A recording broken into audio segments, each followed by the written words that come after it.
السلام عليكم. لا تنسوا الاعجاب بالفيديو والاشتراك في تعليقا على وجود احمد حسام ميدو اللي كان بيغني لبيراميدز وبيقول ان لعيبه الاهلي بتخاف قدام لعيبه بيراميدز او من مواجهه لعيبه بيراميدز. بيقول محمد فارس: انا سعيد جدا انك كنت موجود في الاستوديو النهارده يا ميدو عشان تغير كلامك زي كل مره، واللي في كل مره بيبقى كلام عباره عن اوهام في خيالك انت وبس.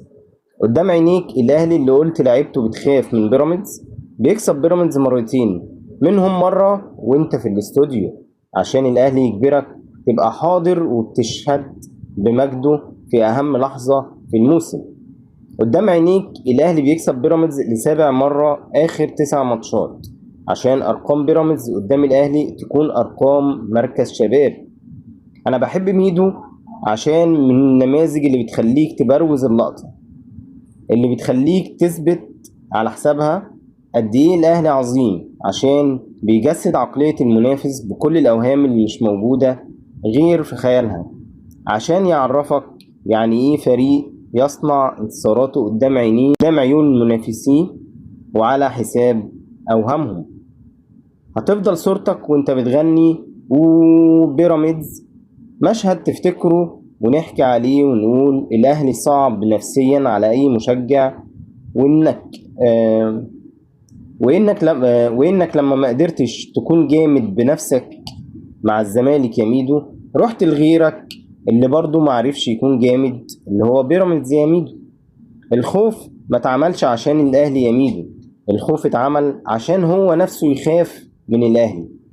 ده كان تعليق الأستاذ محمد فارس على ميدو ووجوده في الاستوديو النهارده وهو بيعلق على فوز الأهلي واقترابه بنسبة 90% من حسم درع الدوري في الجزيرة.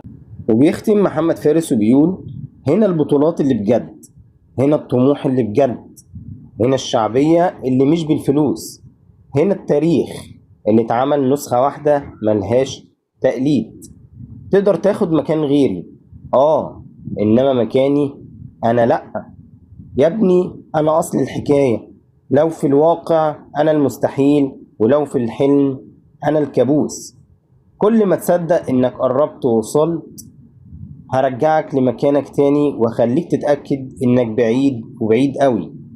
الكل عايش في وجود الاهلي على كلمة لو الاهلي مش موجود، بس الاهلي هيفضل موجود لان وجوده من وجود تاريخه وجمهوره اللي جيل ورا جيل لا بتخلص ولا بتنتهي. انتهى الدرس، انتهى الدرس يا بيراميدز.